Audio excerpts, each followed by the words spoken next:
arguably the two best smartphone camera systems to date found on the Galaxy Note 8 and the iPhone 8 Plus. I'm going to be testing their pictures in various lighting conditions, and I'll also be looking at their video quality. When shooting, both cameras were set to automatic modes. Let's get right into it.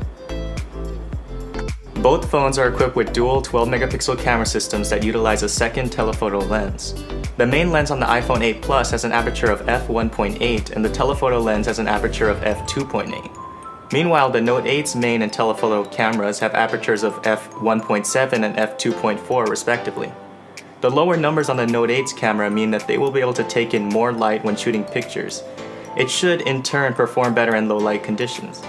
The front camera on the iPhone 8 Plus is a 7-megapixel sensor with an f2.2 aperture that can record video at 1080p. The Note 8 sports an 8-megapixel sensor with an f2.4 aperture that can record video at 1440p. First off, looking at pictures from both phones, you seriously can't go wrong with either one.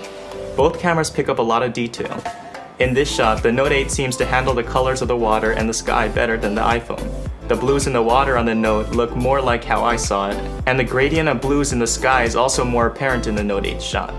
Looking at this shot of a building, the iPhone handles the different lighting of the picture better than the Note. The different colors in the iPhone shot are more vibrant and the building itself looks brighter. But the Note 8 seems to handle details like the glare off the car better.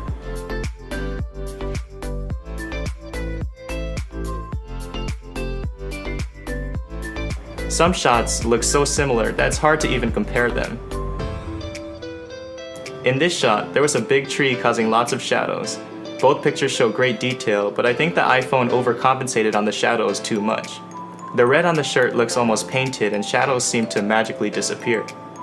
The Note 8's picture might not look as vibrant, but is the more close-to-life shot out of the two. In direct sunlight, the Note 8 performed better at maintaining details.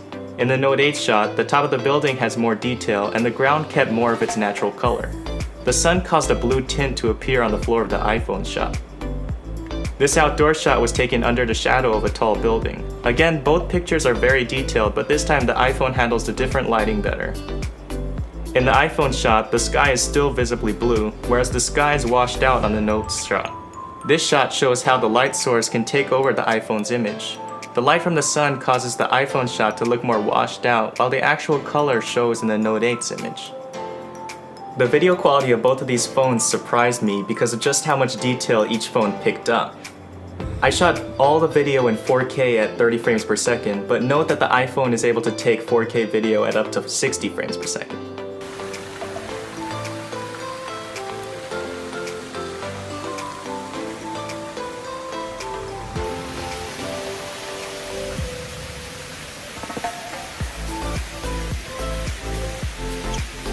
Both show about the same level of detail.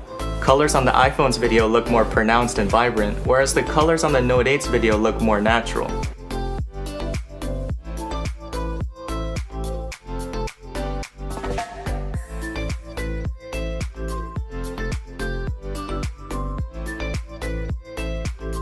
Here, the colors look prettier on the iPhone's camera, but the orange starts to consume the picture. On the Note 8's camera, the sun's light doesn't take over the entire video quite as much as the iPhone does. But still, I can see how people would prefer the iPhone's video.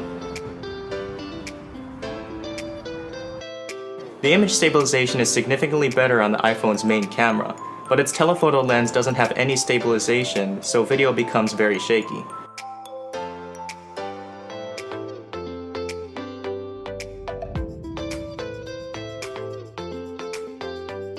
Both cameras have similar depth effect features, but the iPhone's portrait mode pictures simply look more detailed and more natural. The front camera of the Note 8 seemed to be more accurate with color and handle non-ideal lighting better. But both cameras were able to capture a tremendous amount of detail. Both cameras do perform great in low light, but the Note 8's slightly smaller apertures proved to be advantageous once it started to get darker. Both phones took great pictures despite of how dark it was, but the Note 8 doesn't have to do as much in terms of software to compensate for a lack of information. This results in more accurate colors and more details than the iPhone. There are some shots where the iPhone does process the image just as well as the Note 8, despite the difference in aperture. But the telephoto camera on the Note 8 widens the gap in terms of being able to pick up more detail in low light. Both phones have terrific cameras. In some scenarios, the iPhone 8 Plus performed better, and in some scenarios, the Note 8 performed better. And in each one of my comparisons, there are arguments that could be made for either phone. With cameras these days, it comes down to personal preference. Some will like their pictures to look more vibrant, and some will like their pictures to look more lifelike. Let me know in the comment section which one you'd prefer.